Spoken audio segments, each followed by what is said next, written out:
ಇವತ್ತೊಂದು good news ಏನು ಗೊತ್ತಾ, 4 ಇಯರ್ಸ್ ಬ್ಯಾಕ್ ಬಂದು ಹಲಸಿನ ಹಣ್ಣಿನ ಗಿಡ ಇಟ್ಟಿದ್ವಿ.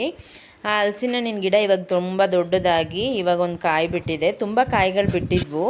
ಸೊ ಅದು ಯಾವುದು ನಿಂತ್ಕೊಂಡಿಲ್ಲ, ಒಂದೇ ಒಂದು ಕಾಯಿ ಬಿಟ್ಟು ಇವಾಗ ಹಣ್ಣಾಗಿದೆ. ಫಸ್ಟ್ ಹಣ್ಣಲ್ವಾ, ಸೊ ಹಂಗೆ ಕಟ್ ಮಾಡೋದು ಬೇಡ ಅಂತ ಹೇಳ್ಬಿಟ್ಟು ಪೂಜೆ ಮಾಡಿ ಕಟ್ ಮಾಡ್ತಾ ಇದ್ದೀವಿ. ಅದು ನೋಡಿದ್ರೆ ತುಂಬ ಹಣ್ಣಾಗಿತ್ತು. 3-4 ಡೇಸಿಂದ ತುಂಬ ಮಳೆ ಗಾಳಿ ಇರೋದ್ರಿಂದ ಸ್ಮೆಲ್ ಕಂಡುಹಿಡಿಯೋದಕ್ಕೆ ಆಗಿಲ್ಲ ನಮಗೆ. ಸೊ ಇವತ್ತು ಮಾರ್ನಿಂಗ್ ತುಂಬ ಸ್ಮೆಲ್ ಬರ್ತಾ ಇತ್ತು ಅಂತ ಇವತ್ತು ಮಾರ್ನಿಂಗ್ ಕಟ್ ಮಾಡ್ತಿದ್ದೀವಿ ನೋಡಿ. ಕೆಳಗಡೆ ಬಿದ್ದಿದ ತಕ್ಷಣ ಓಪನ್ ಆಗಿಬಿಡ್ತು, ಯಾಕಂದರೆ ತುಂಬ ಹಣ್ಣಾಗಿತ್ತಲ್ವಾ. ಸೊ ಅದರಿಂದ ಕಟ್ ಮಾಡಿಬಿಟ್ಟು ಪೀಸಸ್ ಎಲ್ಲ ತೆಗಿತೀನಿ. ತೆಗೆದ್ಬಿಟ್ಟು ಎಲ್ಲ ನೋಡಿ, ನಾರೆ ಅಷ್ಟೊಂದು ಜಾಸ್ತಿ ಏನಿಲ್ಲ, ಪೀಸಸ್ ಎಲ್ಲ ತುಂಬ ಚೆನ್ನಾಗಿತ್ತು. ಟೇಸ್ಟಿಯಾಗಿ ಸ್ವೀಟ್ ಎಲ್ಲ ಅಷ್ಟು ಚೆನ್ನಾಗಿತ್ತು.